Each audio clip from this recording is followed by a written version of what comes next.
به به به به، چه آدم کبابی شدم. خدمت شما.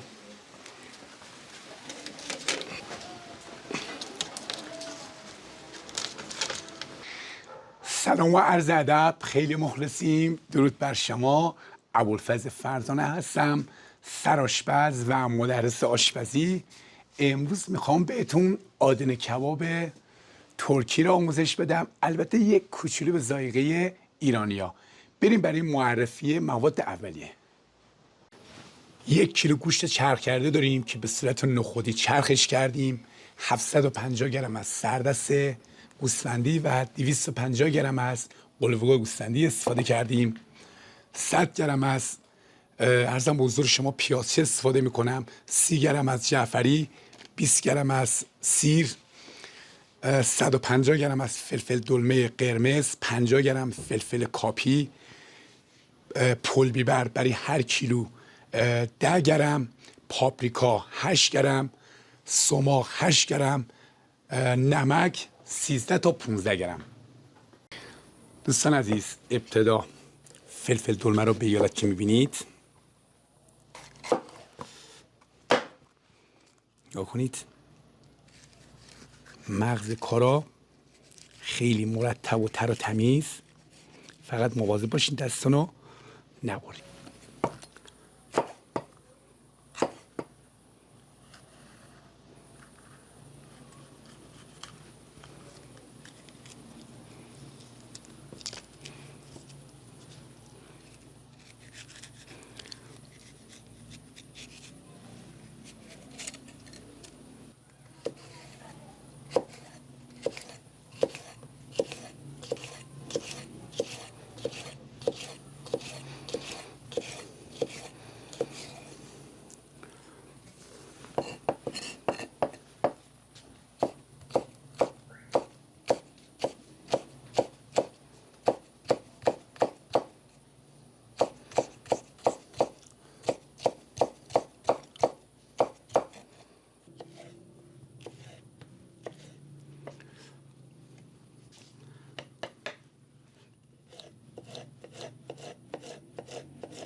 از پیازچی استفاده میکنیم که بیشتر در حقیقت از طرف سفیدیش استفاده میکنیم.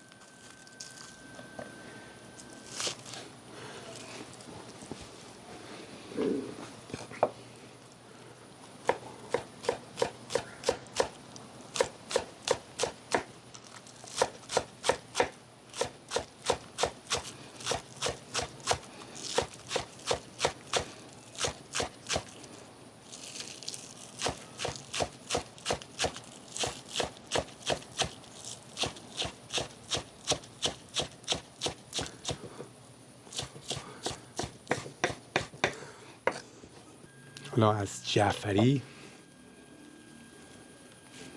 استفاده میکنم.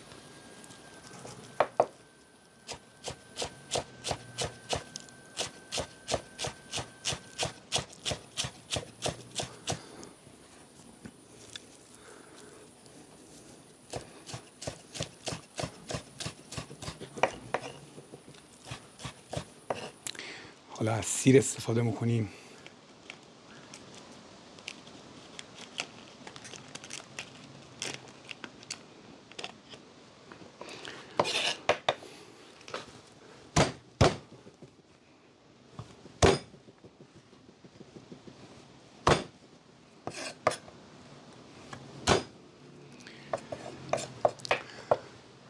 کوچولو نمک حتما بزنید و اینم تا میتونید خوب ساتوله بکنید.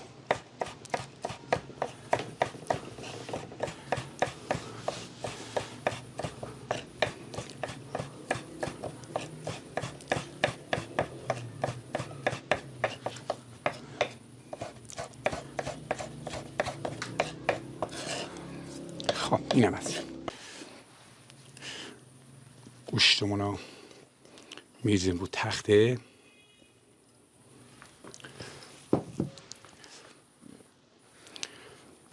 جعفری و پیازشه.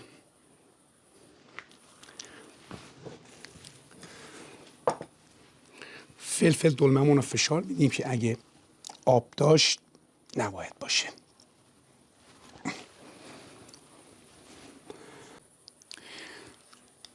نمک،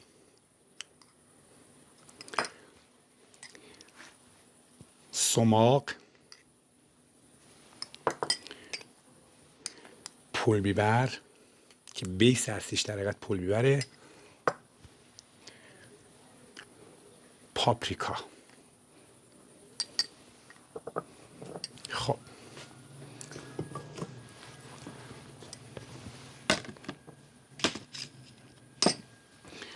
همه اینا رو خوب باید چیکار کنیم؟ کاردش بکنیم.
حرفه‌ای باید اینو اینقدر بکوبی که تا اون چربیش در حقیقت دور اون چاقو رو بگیره.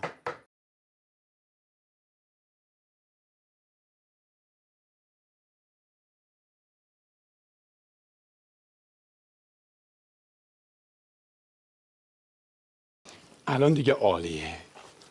این چربیش هم دور چاقومون رو گرفته.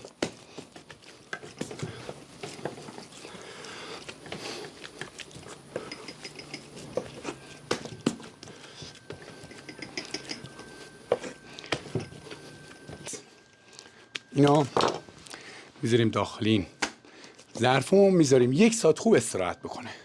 حالا بریم برای آموزش سیخ گرفتن آدن کباب. سیخمون نباید داغ باشه، نباید چرب باشه و نباید خیس باشه. ابتدا دستمون رو خیس میکنیم، اضافه آب رو حتما بگیریم، چونه میگیریم حدودا برای هر سیخ 200 تا 220 گرم ما به اصطلاح سیخ میخوام بگیریم. به ایالت میبینید، به ایالت با دستمون خیلی حرفه‌ای نگاه کنید، مثل یه دوک نگاه کنید، دقیقاً از این قسمت درست. بعد این قسمت رو قشنگ قفلش میکنیم اول کارا. بعد به ایالت نگاه کنید، به ایالت با آرامش برمیگردونیم، مجدد دستمون خیس میکنیم، اضافه آب حتما بگیریم. دقت داشته باشید نوک سیخمون رو به ایالت نگاه کنید، به ایالت هنوارش میکنیم. الان زمانی که میخوام بهش نقش بدیم باید برگردونیم، درست؟ حالا حدوداً بچه ها 3 تا 4 انگشت باید فاصله داشته باشه. دقت داشته باشید با این 2 تا انگشت به ایالت با انگشت شست میچسبونیم. یه برآمدگی ابتدای کار میریم سراغ نقش دادن. نقش خیلی مهمه دوستان عزیز. به صورت اوریب یه برآمدگی ابتدای کار میریم سراغ نقش انداختن یا در حقیقت گل انداختن. ببینید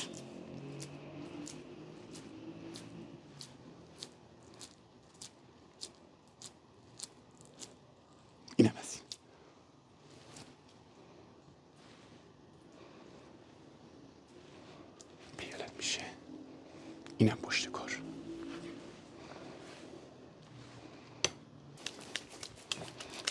و اینم انتهای سیخمون.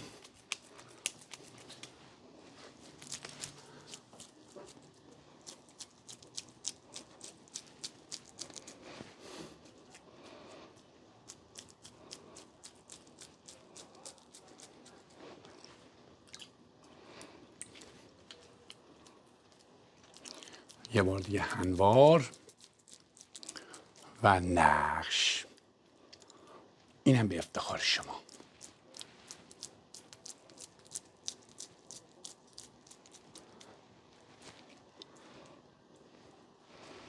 اینم تقدیم شما. حالا دوستان عزیز زغالمون رو تنظیم میکنیم. یه بادم میزنیم که خاک سرش بره. عجب زغالی هم شده.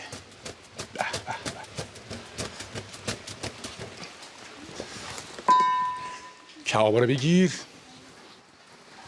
چقدر حرفه‌ای و یه دست. اندازه در حقیقت کباب پزمون شدن کبابمون.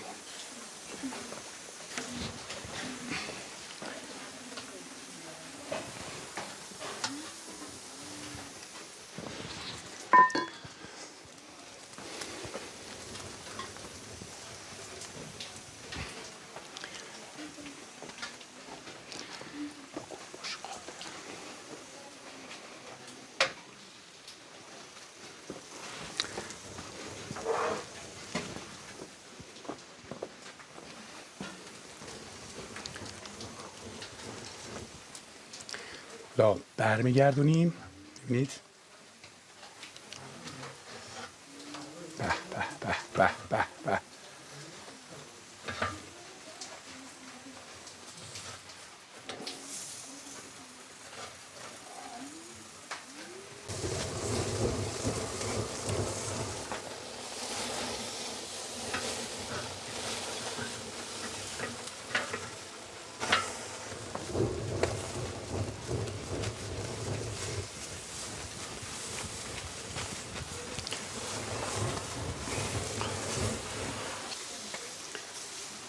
خدمت شما.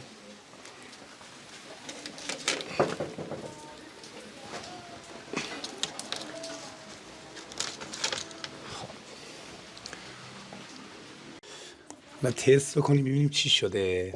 ببینید چقدر نرم و لطیف. وای خدای من. بفرمایید.